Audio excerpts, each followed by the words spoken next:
এই তো কয়েকদিন আগে যিনি বাংলাদেশ জাতীয় ক্রিকেট দলের ৩ ফরম্যাটের ক্যাপ্টেন ছিলেন, সেই ক্রিকেটারটা এখন আর জায়গা হয় না একটা ফরম্যাটে। সেই ফরম্যাটটা টি-টোয়েন্টি।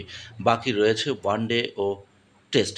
এই ২ ফরম্যাটে নিয়মিত খেলে থাকেন নাজমুল হোসেন শান্ত। তবে টি-টোয়েন্টিতে নাজমুল হোসেন শান্তর জায়গা বোধহয় এখন আর হচ্ছেই না এবং অদূর ভবিষ্যতেও হবে কিনা সেটা নিয়ে সন্দেহ দেখা দিয়েছে। কেননা এরই মধ্যে সাইফ হাসান বেশ কিছুদিন পর, বেশ কয়েক বছর পর দলে জায়গা করে নিয়ে এবং ১ম ম্যাচেই তিনি তার সাফল্য দেখিয়েছেন এবং দলকে সাফল্য এনে দিয়েছেন ব্যাটে এবং বলে। সুতরাং নাজমুল হোসেন শান্তর জায়গা সংকুচিত হতে, হতে একেবারেই যেন নাই হয়ে গেল।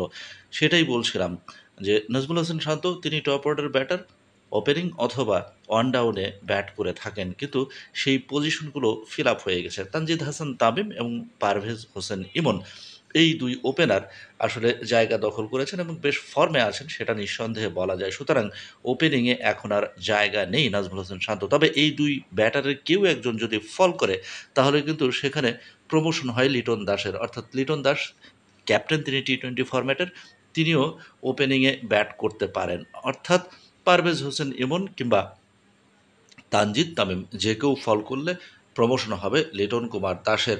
এখন কথা হচ্ছে তাহলে লিটন এখন যে জায়গায় যে পজিশনে ব্যাট করেন সেখানে ব্যাট করবেন কে? অবধারিতভাবে সেই জায়গাটাতে অর্থাৎ ৩ নম্বরে ব্যাট করার জন্য তৈরি হয়ে আছেন সাইফ হাসান। ১ম ম্যাচে তিনি যে আ তার পারফরম্যান্স দেখিয়েছেন সেটা যদি ধরে রাখতে পারেন এই সিরিজে, আরও ২ টা ম্যাচ রয়েছে, তাহলে কিন্তু সাইফ হাসান একেবারে নিশ্চিত বাংলাদেশ দলের একজন অবধারিত টি-টোয়েন্টি ব্যাটার এবং বোলার হিসেবে, অর্থাৎ অলরাউন্ডার পারফর্ম করে থাকেন।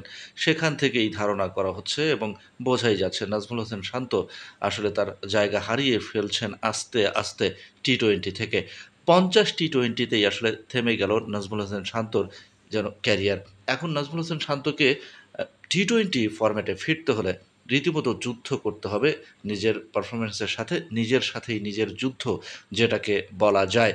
অর্থাৎ বাংলাদেশ দলে যদি আসলে টপ অর্ডারে ব্যাটিং ব্যর্থতা দেখা যায় এবং সেক্ষেত্রে নাজমুল হোসেন শান্ত তিনি যদি আসলে ফর্মে ফিরতে পারেন, তাহলেই কিন্তু আসলে সম্ভাবনাটা জাগে আবারও টি-টোয়েন্টি ফরম্যাটে নাজমুল হোসেন শান্তর ফেরার।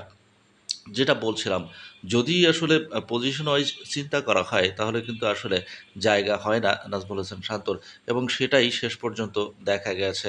এখনো পর্যন্ত যেটা দেখা যাচ্ছে যে, আ ২ ওপেনার তানজিদ হোসেন তামিম এবং পারভেজ হোসেন ইমন তারা কিন্তু নিজেদের জায়গা পোক্ত করে ফেলেছেন। ওয়ান ডাউনে লিটন কুমার দাস এবং তারপরে অর্থাৎ ৪ এ ব্যাট করতে দেখা গেছে ১ম ম্যাচে নেদারল্যান্ডসের বিপক্ষে সাইফ হাসানকে। যে সাইফ হাসান কিনা ব্যাটে দারুণ পারফর্ম করেছেন, একই সাথে বল হাতেও কিন্তু দুর্দান্ত পারফর্ম করেছেন এবং ২ টা উইকেট নিয়েছেন এবং সেখান থেকেই আসলে নতুন করে আশা জেগেছে যে সাইফ হাসান তিনিও থাকতেই এসেছেন। যদিও কয়েক বছর পরে তিনি দলে জায়গা করেছেন এবং জায়গা করে নিয়েছেন। সাইফ হাসানের পর যিনি ব্যাট হাতে নামার জন্য তৈরি হয়ে থাকেন তিনি তাওহিদ হৃদয়। তাওহিদ হৃদয় যদি ফল করে থাকেন কিংবা ফল করতে থাকেন, সেক্ষেত্রে কিন্তু ব্যাকআপ রেডি হয়ে আছে। সেই ব্যাকআপটা হতে পারেন মেহেদী হাসান মিরাজ, যিনি আসলে আবার দলে জায়গা পাচ্ছেন না শেখ মেহেদীর কারণে। সুতরাং এখানেও আসলে শান্তর জায়গাটা নিশ্চিতভাবে বলা যাচ্ছে না। তাওহিদ হৃদয় তিনি লং হ্যান্ডেলে ব্যাট চালাতে পারেন এবং তার শক্তি এবং সামর্থ্য সম্পর্কে সবারই জানা। যদিও সাম্প্রতিক সময়ে আসলে তাওহিদ হৃদয় ওইভাবে নিজেকে মেলে ধরতে পারছেন না। তারপরেও যদি তাওহিদ হৃদয় কোনোভাবে আসলে ভালো করতে না পারেন, সেক্ষেত্রে কিন্তু ব্যাকআপ হিসেবে মেহেদী হাসান মিরাজ তিনি ঘাড়ের উপর রীতিমতো নিঃশ্বাস ফেলছেন। একইভাবে অর্থাৎ ৫ নম্বর পজিশনের পর ৬ এ যিনি রয়েছেন তিনি আসলে টি-টোয়েন্টির মস্ত বড় ব্যাটসম্যান এই মুহূর্তে বাংলাদেশ দলের জন্য, যার নাম জাকের আলী অনিক। জাকের আলী অনিক সম্বন্ধে নতুন করে আসলে বলার কিছুই নেই। তিনি যখন থেকে আসলে রঙিন পোশাকের ক্রিকেটে বাংলাদেশ জাতীয় দলে সুযোগ পেয়েছেন, ফরম্যাট সেটা ওয়ানডে হোক কিংবা টি-টোয়েন্টি হোক, তিনি আসলে এখনো পর্যন্ত তার জায়গাটাকে একেবারে পোক্ত করেছেন। সেখানে আসলে নড়চড়ের কোনো সুযোগ নেই এবং কখনোই তাকে আসলে নড়বড়ে দেখা যায়নি। বেশ কিছু ম্যাচও তিনি জিতিয়েছেন এই পজিশনে নেমে, অর্থাৎ ৫-৬ এই পজিশনে নেমে তিনি সাদা বলের ক্রিকেটে অনেকগুলো ম্যাচ জিতিয়েছেন বাংলাদেশ দলকে। সুতরাং এই ব্যাটারটা অর্থাৎ জাকের আলী অনেককে আসলে এখনো পর্যন্ত যেটা দেখে মনে হচ্ছে যে লম্বা রেসের ঘোড়া তিনি, এবং তিনি লম্বা সময়ের জন্যই জাতীয় দলে ঢুকেছেন, এবং ইনজুরি কাবু না করা পর্যন্ত কখনোই তাকে দেখে মনে হয়নি কখন ব্যাটিংয়ে অথবা উইকেটের পেছনে তাকে দেখে কখনো সে কি মনে হয়নি কিংবা ফর্মলেস মনে হয়নি। সুতরাং এই পজিশনটাও একদম স্ট্রিক্ট হয়ে আছে। এরপরেই যার কথা আসে তিনি অর্থাৎ শেখ মেহেদী, এবং সেই শেখ মেহেদী তিনি কিন্তু আসলে স্পিন অলরাউন্ডার, ডান হাতে স্পিনার এবং ডান হাতে ব্যাট করে থাকেন। এই শেখ মেহেদী সম্পর্কে অধিনায়ক, টি-টোয়েন্টি অধিনায়ক লিটন কুমার দাস যে কথাটা বলেছেন, এবং সেই কথাটা দিয়ে আসলে একজনের দরজা একেবারে বন্ধ করে দিয়েছেন বলা চলে এই পজিশনটার জন্য, অর্থাৎ ৭ নম্বর ব্যাটিংয়ের পজিশনটার জন্য। লিটন কুমার দাস পাকিস্তান যখন বাংলাদেশে খেলতে এসেছিল, সেই সিরিজ জয়ের পর সংবাদ সম্মেলনে এসে বলেছিলেন যে ৭ নম্বরের শেখ মেহেদী, তাকে যদি আসলে সরাতে হয় সেক্ষেত্রে কেবলমাত্র উইকেট এবং কন্ডিশনই সরাতে পারে জাতীয় দল থেকে, টি-টোয়েন্টি দল থেকে। তাছাড়া তাকে সরানোর আসলে কোনো প্রয়োজন দেখেন না তিনি। অর্থাৎ উইকেট যদি ব্যাটিং নির্ভর হয় তাহলেই শেখ মেহেদীর পরিবর্তে ওই পজিশনে মেহেদী হাসান মিরাজকে তিনি খেলাতে চান, এবং উইকেট যদি স্পিন নির্ভর হয়, স্পিন ফ্রেন্ডলি হয়, সেক্ষেত্রে শেখ মেহেদী ওই পজিশনটার জন্য পারফেক্ট চয়েস। অর্থাৎ ক্যাপ্টেন লিটন কুমার দাস শেখ মেহেদীকে ওই ৭ নম্বর পজিশনে খেলাবেন যদি স্পিন নির্ভর উইকেট হয়। আর স্পিন নির্ভর উইকেট না হলেই কেবলমাত্র মেহেদী হাসান মিরাজের কপাল খুলতে পারে। এর বাইরে আসলে কোনো কিছু নেই। অর্থাৎ মেহেদী হাসান মিরাজকে দ্বাদশ খেলোয়াড় হিসেবেই ডাগ আউটে বসে থাকতে হবে, একদম ক্লিয়ার কাট জানিয়ে দিয়েছেন অধিনায়ক লিটন কুমার দাস। এরপরে যে পজিশনগুলো থাকে সেগুলো আসলে নতুন করে বলার কিছুই নেই। সেখানে তাসকিন আহমেদ এবং মুস্তাফিজুর রহমান, ২ পেসার, এরা দুজন আসলে ফিক্সড দলের জন্য এখনো পর্যন্ত যেভাবে পারফর্ম করে চলেছেন। ডেথ ওভারের জন্য মুস্তাফিজকে নিয়ে নতুন করে বলার কিছুই নেই, এবং তার যে অবদান ডেথ ওভারে তিনি আসলে কি করতে পারেন সেটা হাড়ে হাড়ে টের পেয়েছে বাংলাদেশ, এবং তার অভাবটাই হাড়ে হাড়ে টের পেয়েছে। আমরা যেটা দেখতে পেয়েছিলাম যে পাকিস্তান সফরের আগে দুবাই সফরে বাংলাদেশ খেলেছিল, সেখানে মুস্তাফিজ কিন্তু সেখান থেকেই আসলে আইপিএল খেলতে গিয়েছিলেন। তারপরে সেই দুবাই সফরে আরব আমিরাতের বিপক্ষে পুরো সিরিজটাই হেরে যায় বাংলাদেশ। এরপর পাকিস্তান সফরে একই অবস্থা, অর্থাৎ এই সফরে আসলে সফরের সময় মুস্তাফিজুর রহমান তিনি কিন্তু আইপিএল খেলছিলেন, এবং সেখানেও আমরা দেখেছি ডেথ ওভারে বাংলাদেশ কতটা ভুগেছে এবং কতটা মিস করেছে মুস্তাফিজুর রহমানকে। সুতরাং মুস্তাফিজুর রহমান এবং তাসকিন আহমেদ, এই ২ অভিজ্ঞ পেসার একেবারে ফিক্সড। ইদানিং বাংলাদেশ কিন্তু ৩ পেসার নিয়ে খেলেন। সেক্ষেত্রে তৃতীয় পেসার হিসেবে তানজিম সাকিব অথবা শরীফুল ইসলাম অথবা হাসান মাহমুদের কপাল খোলে ২ জন ফিক্সড পেসারের বিপরীতে। আবার যখন দেখা যায় যে ওয়ার্কলোড ম্যানেজমেন্টের কারণে ২ অভিজ্ঞ পেসারকে ১ ম্যাচ করে খেলার পর ১ ম্যাচ বিরতি দেওয়া হয়, সেক্ষেত্রে কিন্তু আসলে বাকি পেসারদের কপাল খুলে যায়।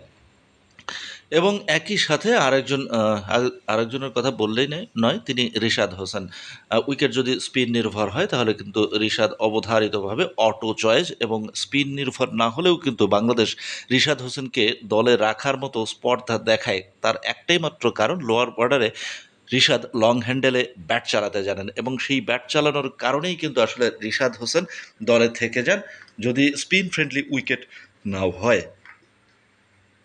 এবং এই রিশাদ হোসেন তিনি আসলে নিজেও প্রমাণ করেছেন বাংলাদেশ জাতীয় দলে যখন একজন লেগ স্পিনার রাখার জন্য রীতিমতো ঢিঢি পড়ে গিয়েছিল, সব দিক থেকে আলোচনা সমালোচনা হচ্ছিল যে বাংলাদেশ আসলে লেগ স্পিনার দলে রাখে না, যার কারণেই বাংলাদেশে লেগ স্পিনে কেউ আসলে উৎসাহী হয়ে ওঠে না, এবং লেগ স্পিনারদের ভবিষ্যৎ অন্ধকার বাংলাদেশের ক্রিকেটে, যেটা খুব একেবারে স্ট্রিক্টলি প্রচলিত হয়ে গিয়েছিল। আমরা এটাও লক্ষ্য করেছি যে ঘরোয়া ক্রিকেটগুলোতে একটা সময় কিন্তু নাজমুল হাসান পাপনের বোর্ডের আমলে দলগুলোকে বলে দেওয়া হয়েছিল প্রত্যেকটা দলে, অর্থাৎ ঘরোয়া লিগের প্রত্যেকটা দলে একটা করে লেগ স্পিনার রাখা বাধ্যতামূলক। সেই কথাটাও কিন্তু ওই সময় কেউ রাখেনি, কেননা তারা জানে যে যে মানের উইকেট হয় বাংলাদেশে, সেই উইকেটে খেলতে গেলে লেগ স্পিনার রাখা কতটা ঝুঁকিপূর্ণ, এবং কোয়ালিটি লেগ স্পিনার তারা আসলে চান, কিন্তু সেই কোয়ালিটির লেগ স্পিনারের অভাব আহ, অনেকখানি ছিল। অভাব যে থাকবে না তার পেছনে কারণ হচ্ছে লেগ স্পিনারদের না খেলানো। আপনি যদি লেগ স্পিনারদের না খেলান সেক্ষেত্রে সেই ছেলেটা, সেই স্পিনারটা কিভাবে অভিজ্ঞতা অর্জন করবে এবং নিজেকে আসলে কিভাবে প্রুভ করবে যখন আসলে সে ম্যাচই খেলতে পারছে না। তো সেখান থেকে ব্যতিক্রম একজন তিনি হলেন রিশাদ হোসেন। রিশাদের আগে আমরা ২ জন স্পিনারের কথা বলতে পারি, লেগ স্পিনারের কথা বলতে পারি। প্রথমত ছিলেন জুবায়ের হোসেন লিখন। তিনি কিন্তু আসলে বেশিদিন সার্ভিস দিতে পারেননি। শেষ পর্যন্ত তাকেও বিদায় নিতে হয়েছে এবং সেই জুবায়ের হোসেন লিখনের কিন্তু আসলে কোনো খোঁজখবরই পাওয়া যায় না সেইভাবে। জাতীয় দলে ফেরা তো দূরের কথা। আরেকজন ছিলেন আমিনুল ইসলাম বিপ্লব। তাকেও কিন্তু আসলে লেগ স্পিনার বানানোর সেই ধামাকাটা দিয়ে শেষ পর্যন্ত এই ছেলেটার ক্যারিয়ারই বোধহয় একেবারে নষ্ট করে দেওয়া হয়েছে এবং আপনি খোঁজ নিলে দেখতে পারবেন যে এই আমিনুল ইসলাম বিপ্লব তার ক্যারিয়ার শুরু করেছিলেন মূলত ব্যাটার হিসেবে, তাও আবার টপ অর্ডার ব্যাটার। কিন্তু এই ছেলেটাকে আসলে লেগ স্পিনার বানাতে গিয়ে তার একেবারে খেলার ধরন, খেলার স্টাইল এবং ব্যাটিং, বোলিং সবকিছু গুলিয়ে ফেলে শেষ পর্যন্ত সেই ছেলেটা হারিয়েই গেল। এখনো পর্যন্ত আসলে ওইভাবে আর মেলে ধরতে পারেনি। যখন জাতীয় দলে এসেছিল আ কিছু ভালো ডেলিভারি আমরা দেখেছিলাম, কিন্তু সেটা আসলে জুতসই না কিংবা আসলে লম্বা সময়ের জন্য যে তিনি সার্ভিস দিতে পারবেন সেরকম কোনো কিছুই আসলে তিনি দেখাতে পারেননি। অনেকটা হুজুগের মতো করেই আসলে তাকে জাতীয় দলে ঢোকানো হয়েছিল মিস্ট্রি লেগ স্পিনার হিসেবে। মিস্ট্রি লেগ স্পিনার এই জন্যই বলছি, অর্থাৎ কোনো একটা দল যখন বাংলাদেশ সফরে আসে তখন তাদের বিপক্ষে একটা নতুন বোলার খেলানোর জন্য একটা রীতি হয়ে গিয়েছিল বাংলাদেশের।